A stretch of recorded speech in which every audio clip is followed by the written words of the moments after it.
everyone. I love that I get you after lunch, so you're all in a food coma. So just take a nap. Don't worry. The information will be here for you when you wake up. So let's just dive into it. So obviously, we've been talking about sex. I had this vision that Salt and Pepper, let's just talk. You guys know that song? Yeah. I had a vision that that would be playing in the background. If you don't know that song, you're too young. Google it, okay? So, why are we talking so much about sexual intimacy? Guess what? You guys come to these seminars. We've had them. We had one a year ago, all about different aspects of your intimacy, right? We talk about emotional, mental, spiritual intimacy a lot. We talk about it a lot because that's so important. There is an aspect of intimacy, sexual intimacy. We don't talk enough about it. And that's why today, like the people who decided to have this, which God bless them, it's amazing, then we just thought we need to talk about it more. Another aspect too is cultural. I'm gonna assume the majority of people in here are Egyptian Coptic people, right? So we are from a culture that this topic is not talked about, right? In fact, when Makar was talking about shame earlier, part of it is cultural.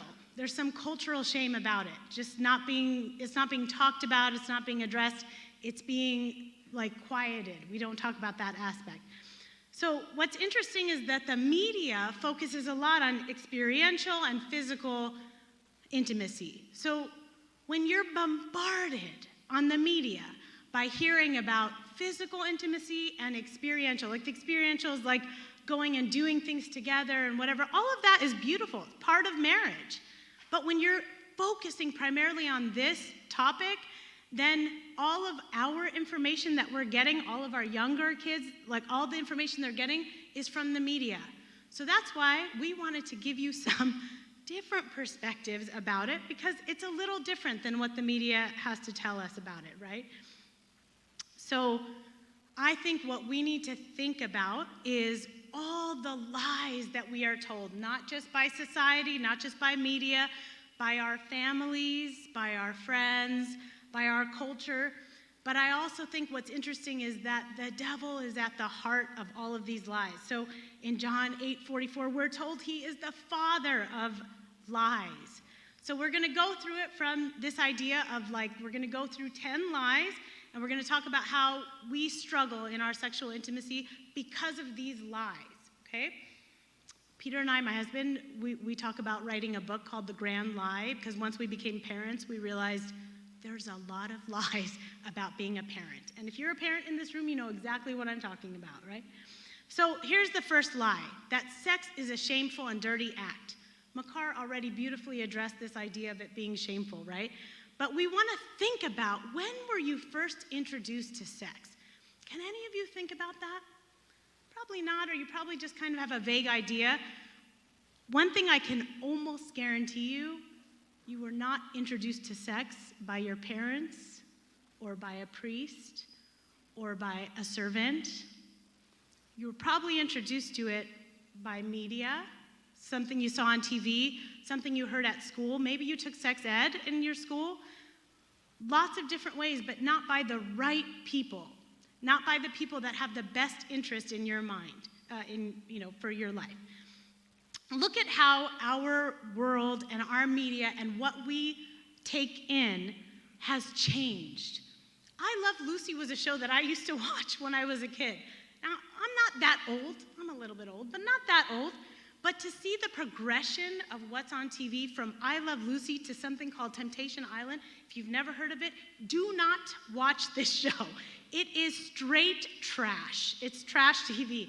But it's about this idea of sexual immorality. They're putting that on TV for people to watch on TV. And this is one of 1,000 shows that is about pure sex, not about anything else.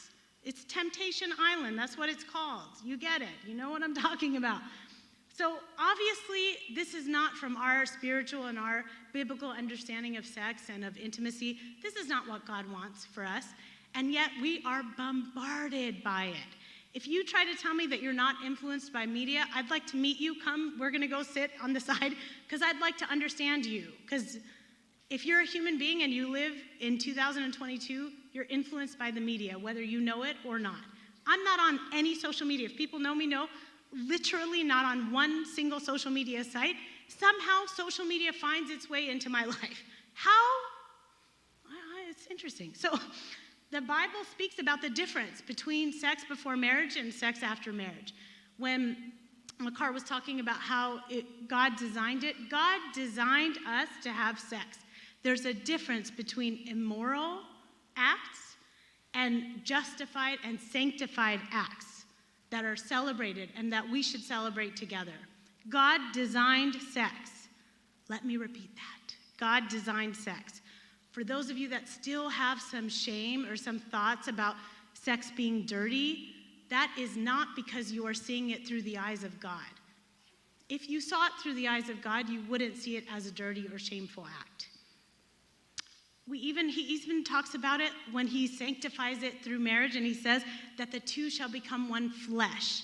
This word, I heard a talk once, this word was specifically used in the Bible. He didn't say, he could have stopped the sentence at, and the two shall become one. Some translations of the Bible stop it at one. But from our understanding, the two shall become one flesh. You get it, right? So here's what's interesting about our culture and in our religion, that we grow up being told no, no, no. Red light, when it comes to sexual intimacy, it's a red light until you're married, right? You go from red light, red light, red light.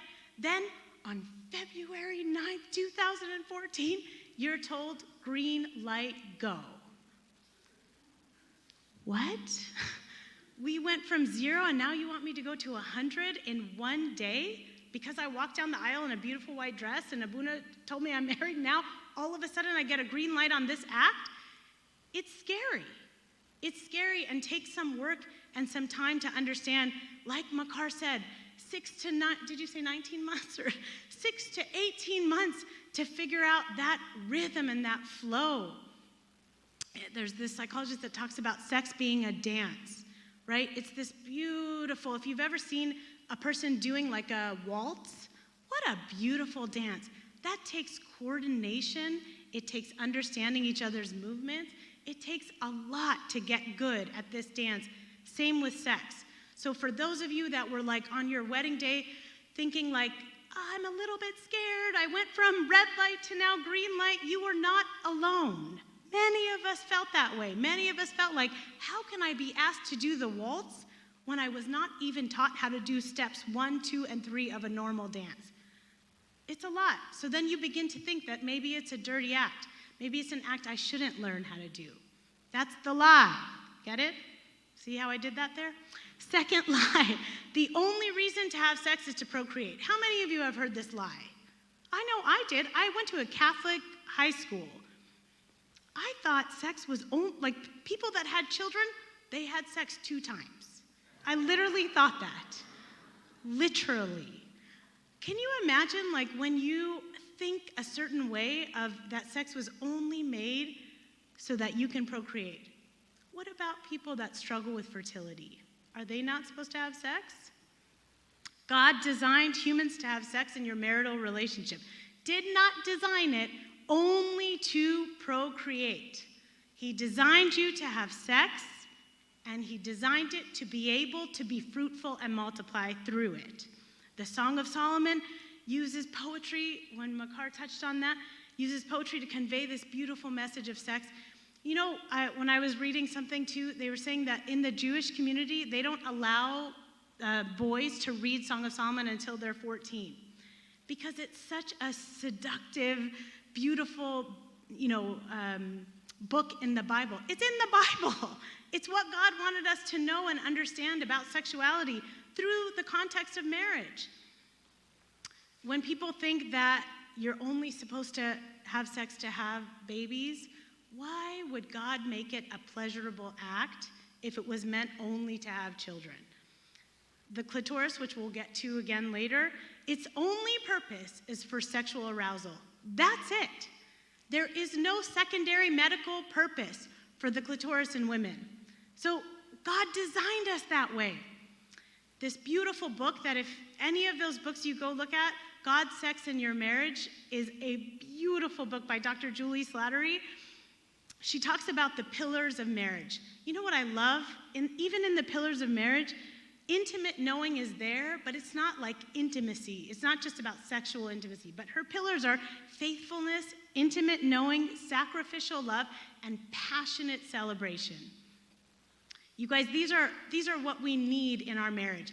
You need to believe the faithfulness that we have towards God. We have to have that towards our spouse.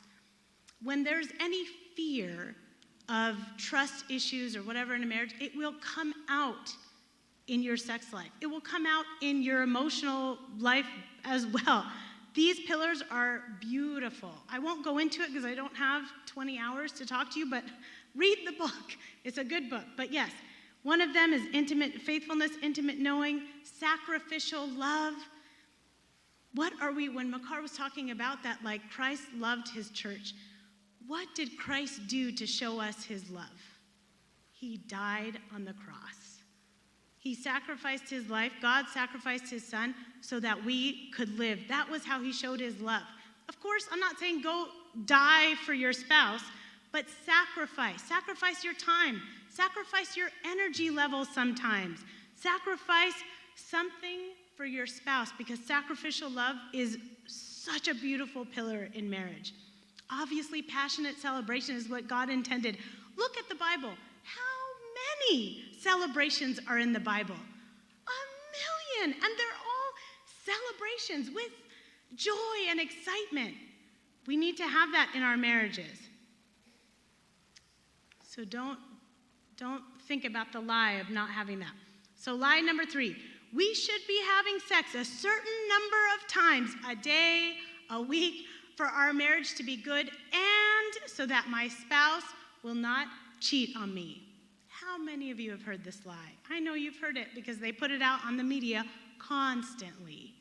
Like, I was watching something where these women were talking and they were like, oh, you got to have sex with your husband more often so that he won't cheat on you. And I thought, man, so now we're being told you have to have sex a certain number of times so that you won't be cheated on? What a nightmare. What a terrible lie that the enemy uses against us.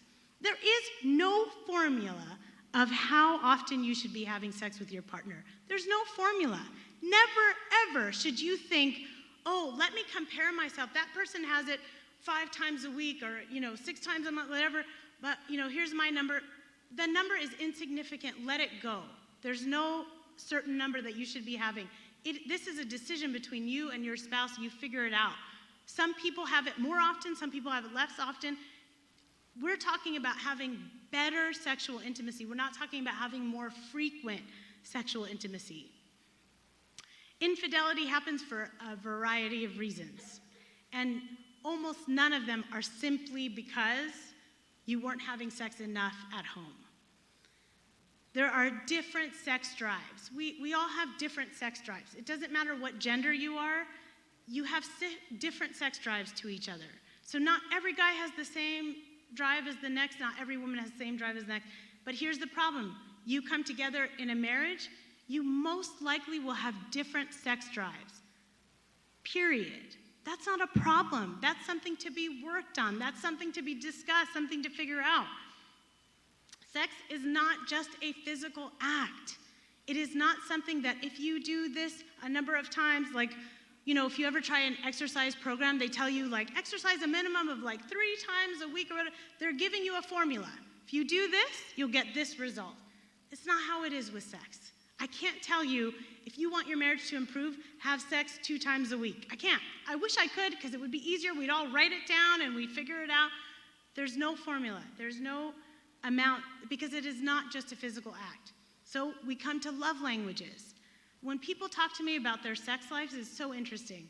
Every couple I work with, they come in and it could be an issue with their sex life. 100 out of 100 times, we spend all of therapy talking about their relationship, their emotional connection, how they fight, what they do, all of that. Sex is so secondary.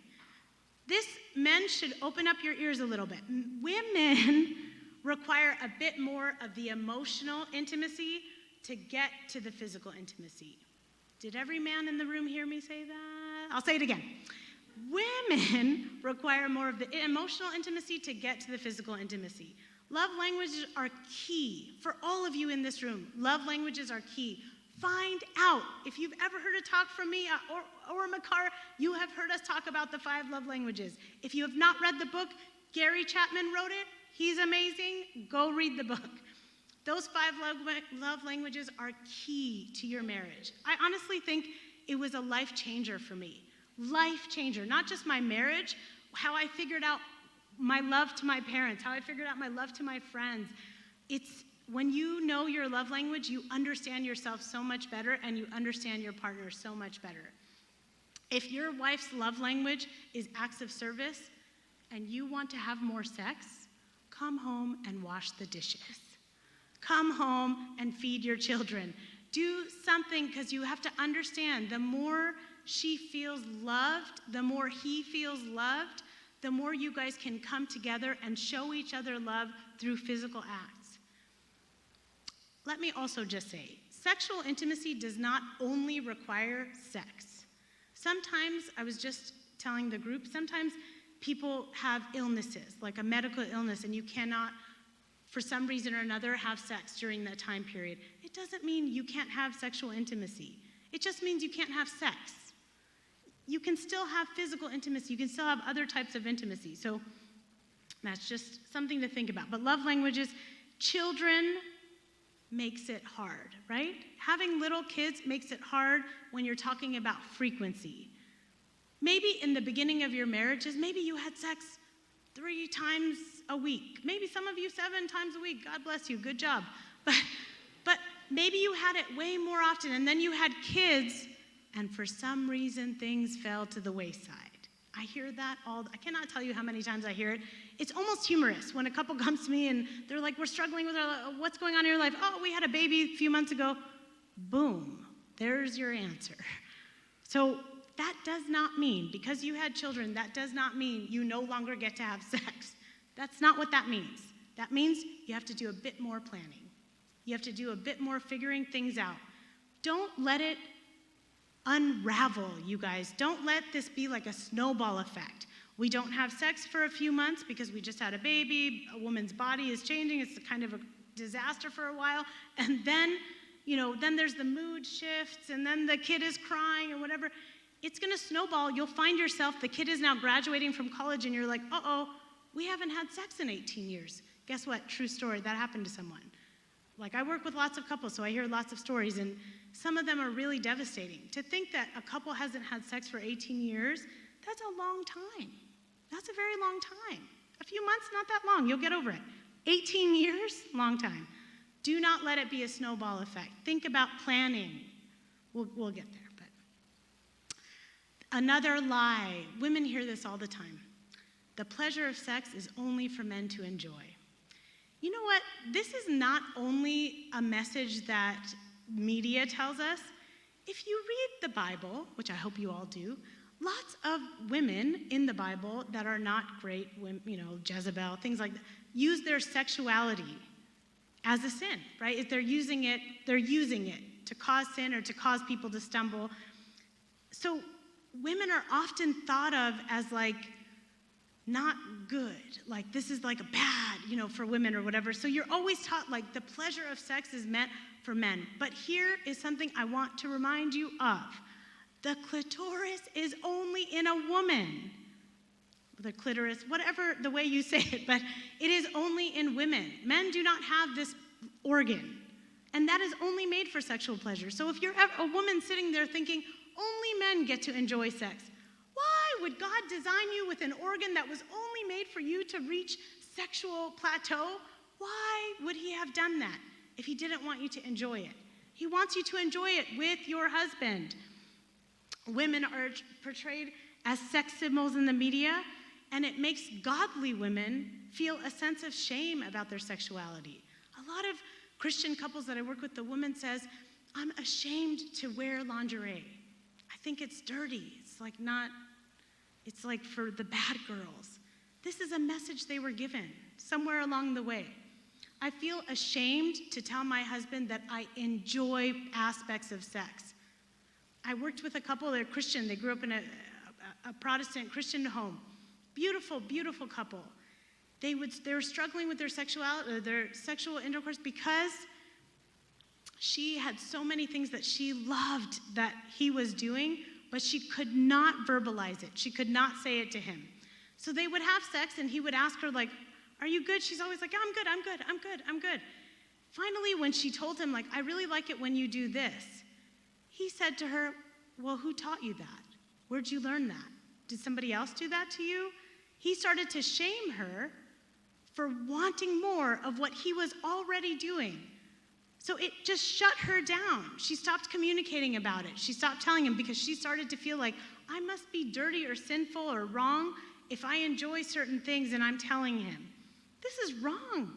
We cannot be ashamed of our sexuality. Cannot be ashamed of it.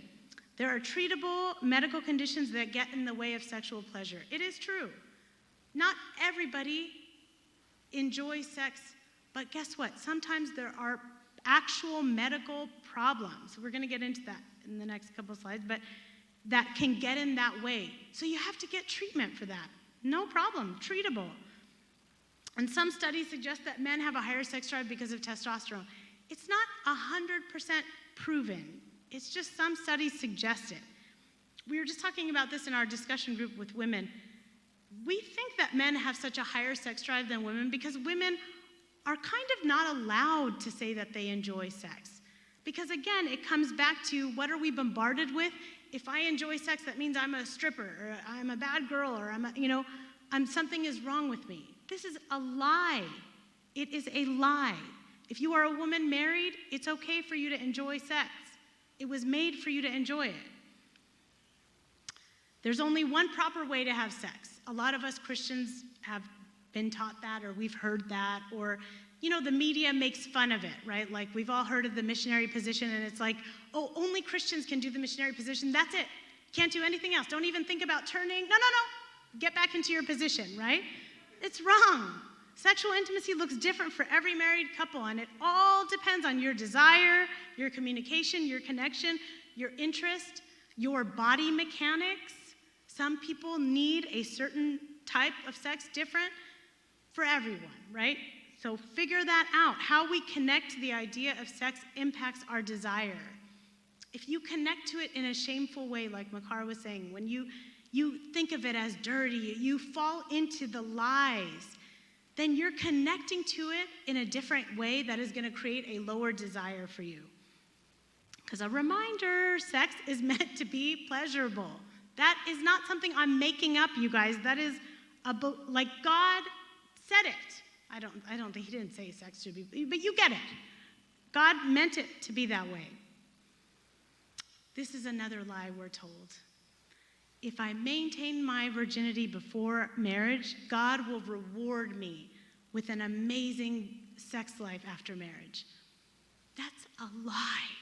It's a lie. You should maintain your virginity and your purity. That's what God wants us, and that's what we should do. That doesn't mean the second you go to green light, it's going to be amazing. It takes work. You understand because you're married. You understand marriage takes work. But somehow our brains don't connect. Marriage and our physical intimacy take work. Because this area, this physical intimacy, we don't touch it with a 10-foot pole. That's the private side. I keep spitting, I'm sorry. That's the private side. That's the side that we don't talk to anybody about. That's behind closed doors. That's the shameful, dirty side of our marriage. It's none of those things. Not that it should be talked about with the whole world, but it should be worked on. This is something to work on with your spouse. It is not something to pretend. Like, I have a Coptic couple that I work with, and they pretend, like they think to themselves, we don't really have sex. It's just something, we do when the lights are off, but they've never talked about it. They never used the word sex with each other until they sat in my office. And then I said, look at each other and tell each other, we have sex. We have good sex. Once you say that, you get to work through it. You get to actually open up a door. That's why Makar had all of us say those words, because sometimes we think that they're dirty or ugly words. none of which is true. It's the grand lie that he wants us. Don't let the enemy do that to us. By the way, side comment, not only are we as Christians in a battleground every single day, we as Christian married couples, we are exactly what the enemy wants to break apart. If he can get one of us, he won. If he can get one of our marriages to break, if he can get one of us to cause problems in our Christian godly marriages, then he won. He doesn't want us to be in our godly marriages. He doesn't want us to be raising our kids in the church and with God. He doesn't want that. So he's going to fight, and he's going to fight you harder than he's going to fight the next guy. So pay attention to that. It isn't given that a God-centered marriage will have great sex. It's not given, right? So it's also not given that because you're God-centered, you're going to have a perfect marriage. I wish it were true, guys, but it's not. And that's okay, because it takes work.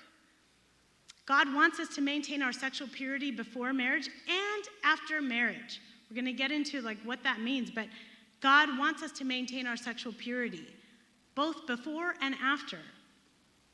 God wants our sexual intimacy to be amazing because he wants all aspects of our marriages to be amazing.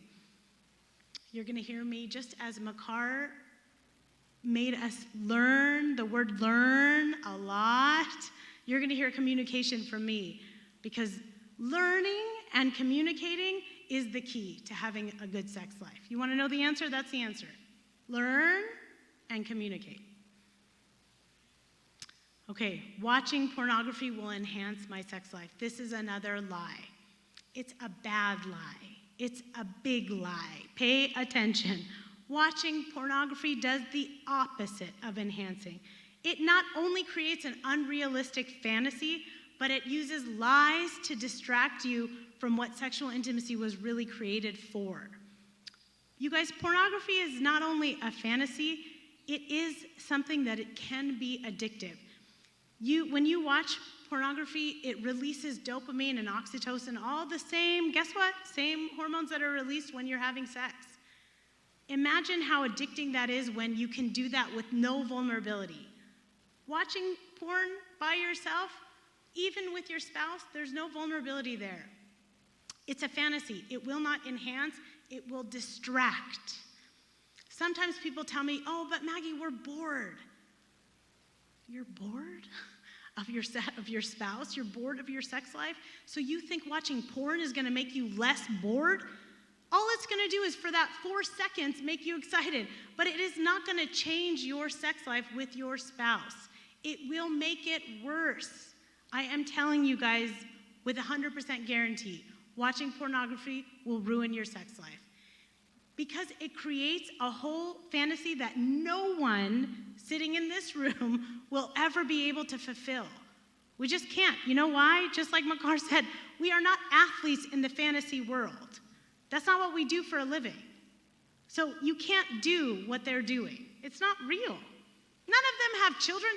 I've never watched pornography, but I'm pretty sure they don't show videos of children running up and opening the door and, Mommy and Daddy, what are you guys doing? No, of course not, right?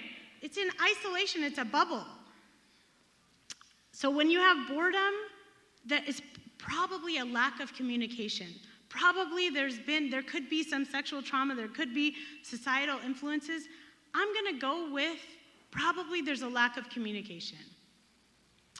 What we watch has a direct effect on how we think about love, how we think about sex, and how we think about relationships. You guys, this is really key. I know that we're all grown-ups and we watch whatever we want to watch. No one's telling you not to watch, but be mindful.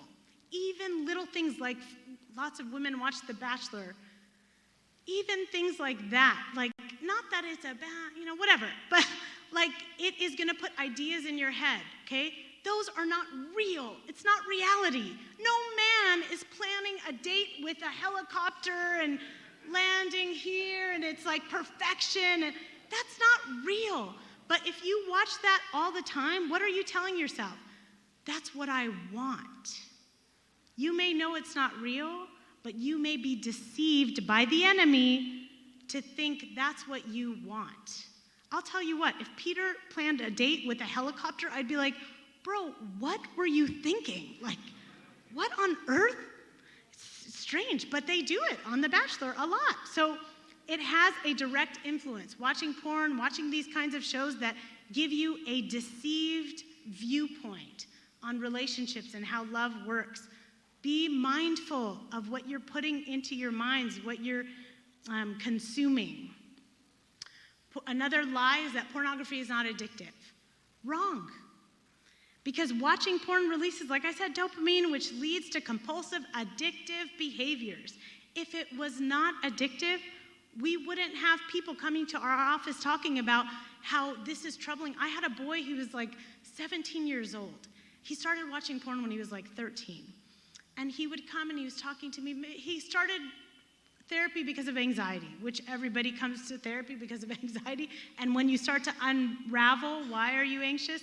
Part of it was because he was so consumed by wanting to watch porn all day long when he was in class and school that he couldn't concentrate. He was losing concentration. He thought he had ADHD, like all these things. His parents thought he had ADHD, all because he was consumed by wanting to go home to watch porn.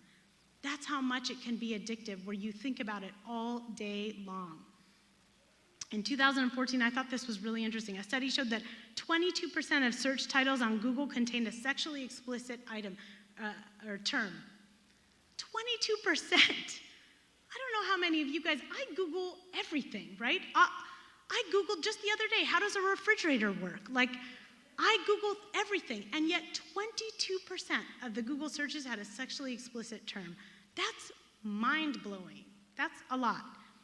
Whether you think of it as an addiction or a compulsion, pornography watching is one of the most common issues for men between the ages of 50 and 40. By the way, this doesn't mean that women don't also watch pornography, but it is more of an issue we see with men.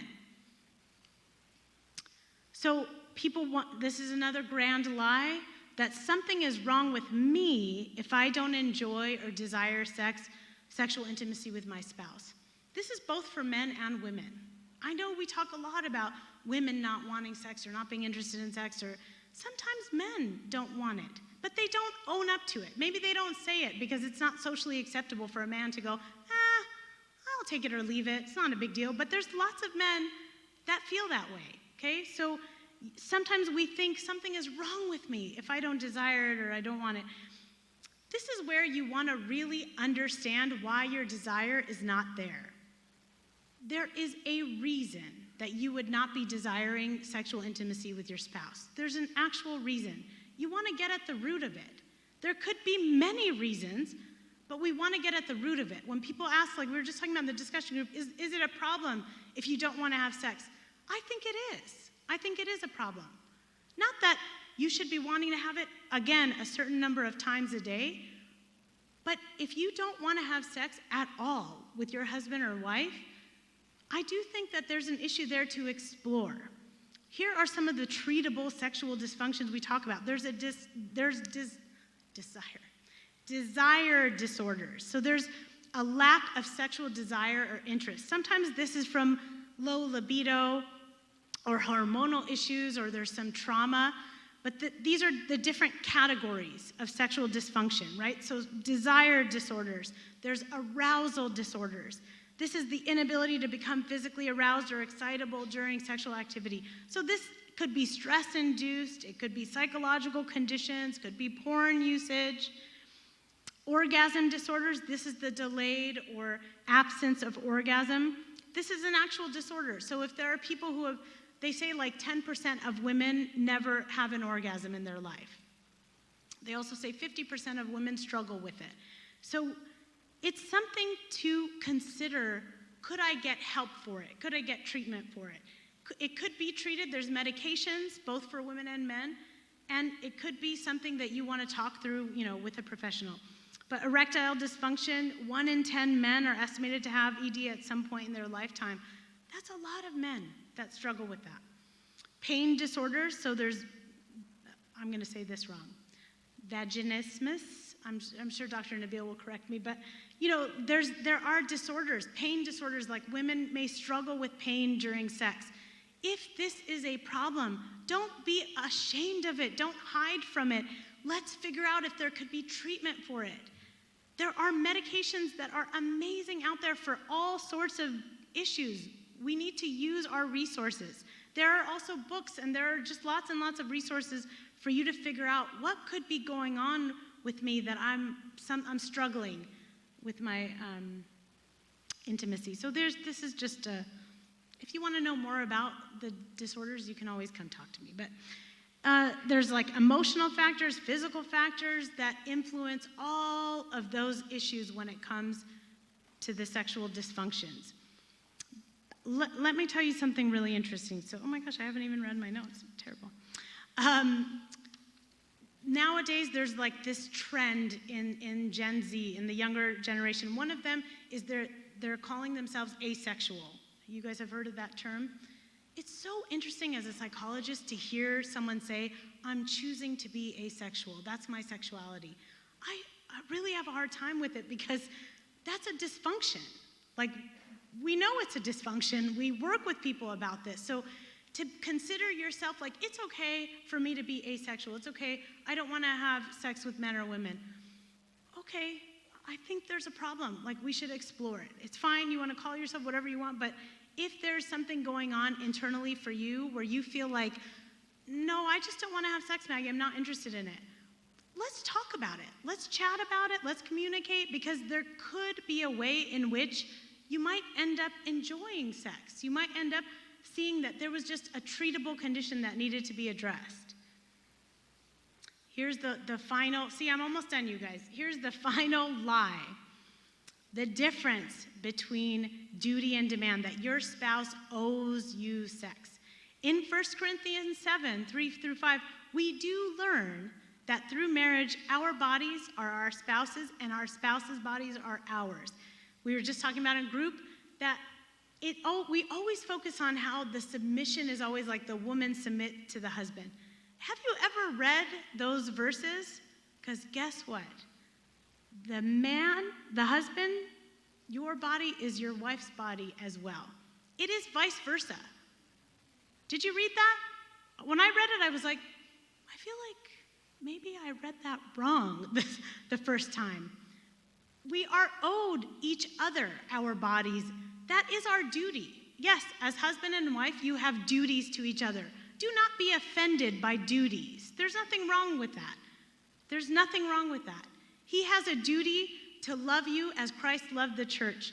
But you have a duty to respect, and I forget the words exactly, but you know, there's a duty for men and there's a duty for women. This duty of owing each other your bodies, do not be offended. It is not a demand, it is a duty. There is a difference between a duty and a demand.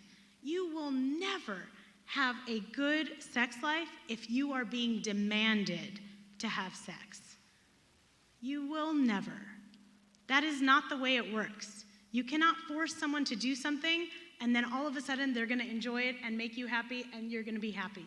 No, sir. That's not how it works. So there's a difference. But it all ties back to communication and your pillars of marriage. If you feel like your spouse is telling you you are owing them sex, you are not communicating. You have to talk about that. You have to work through that and talk about love languages and all of that. So let's get to the good stuff. Okay, the solutions. Communication, communication, communication. I want to do exactly what Makar does. Communication, communication, communication. It's very, very important, right? Obviously, we've been talking about seek medical or professional help. Honestly, the medical help, you really want to think through, because sometimes we forget that there could be hormonal imbalances, there could be a medical condition going on. Our church does not say, do not use medical intervention. Did everyone hear me correctly? The Coptic church does not say, do not use medical intervention. Someone literally asked me when I was preparing for this talk, one of my friends was asking me, Maggie, do you think that the church says that we're not supposed to use like medication for erectile dysfunction? And I was like, that's like saying, would Abuna tell us not to take Tylenol if I have a headache? Of course not. That's absurd. Why would you not be allowed to take medication for a medical condition? So Keep that in mind. Medical or professional help, it's okay. That's not against, doesn't go against our God, doesn't go against church. The solutions for all those lies, try something new. If something in your sexual intimacy is not working for you, you have to try something new. Starting today, try something new. You cannot beat a dead horse and expect it to wake up. You just can't. You can't keep doing the same thing over and over again and expect to get different results, right? So planning for a sex schedule. Sometimes people say like, oh, if I schedule it, it's not going to be as good, it's not going to be as passionate. That is nonsense. If you schedule it, guess what? You can literally look forward to it all day long. That was something I forgot to say. Sex does not just happen in that 30-minute act, okay? Sex begins the second you open your eyes.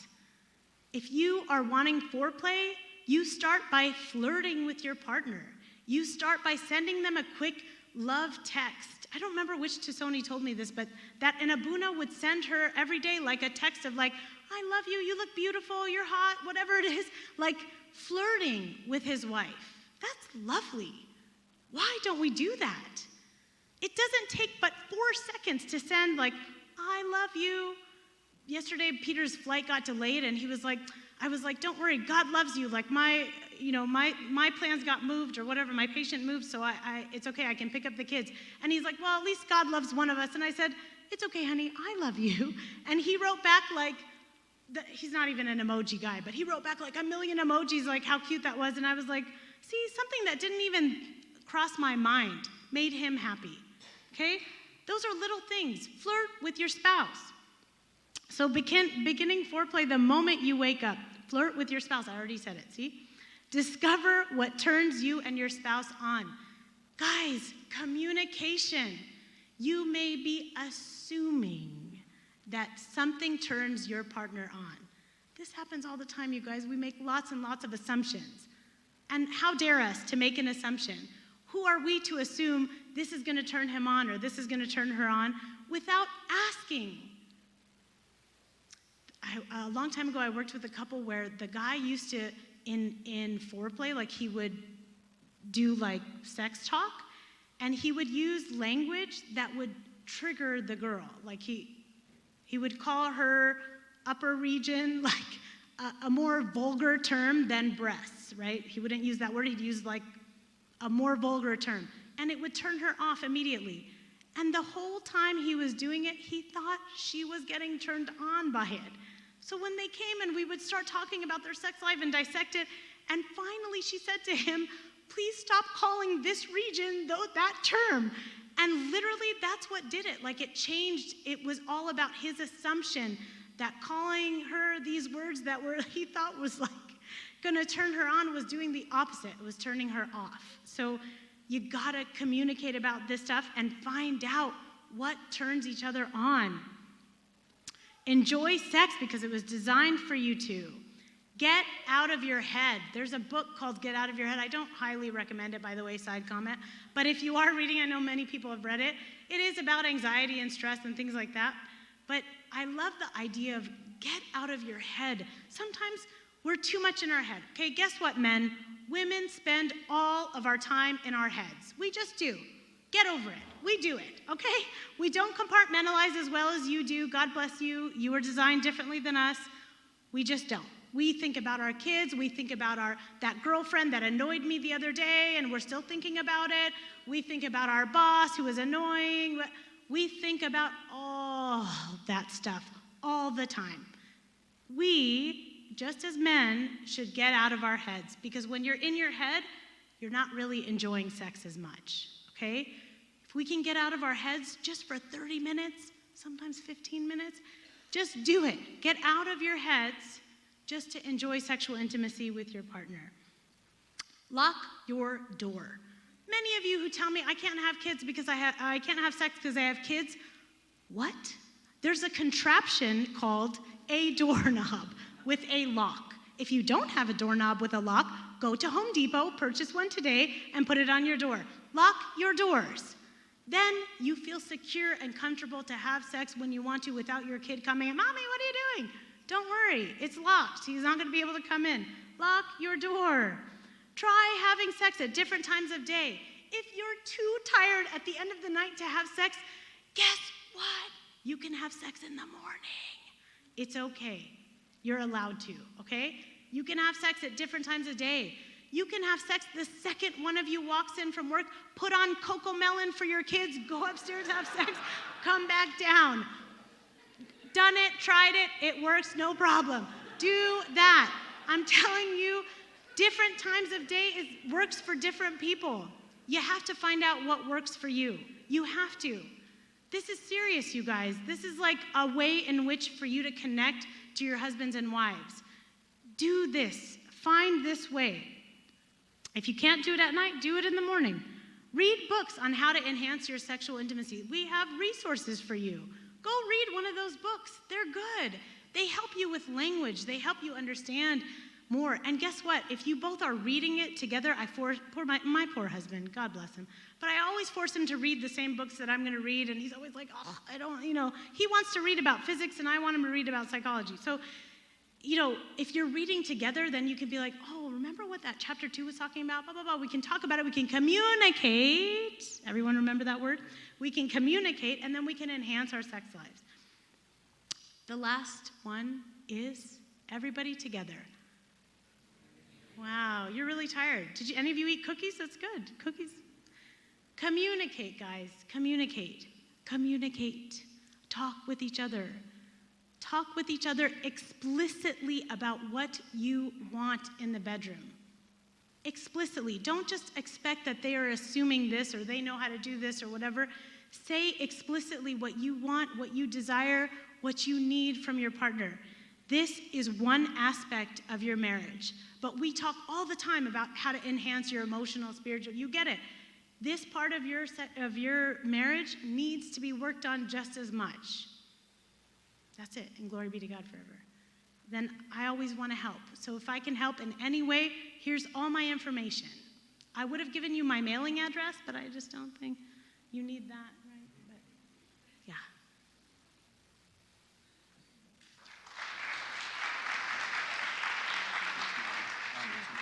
Yeah, sure. We're just going to open it up to some questions. I'm going to pass it on to Sean. So again, those of you that may have come in late, you can use the QR code, but I'll kick it off to Sean. Cool, thank you. All right, again, there's a lot of good questions, and we're going to save a lot of them for the panel, so we'll just keep the one specific to Maggie's talk here. So here's one that came from earlier, but I feel like it's related to your talk. Where to go? Can masturbation be a part of married life? We're going to ask Abuna about that. Okay, then.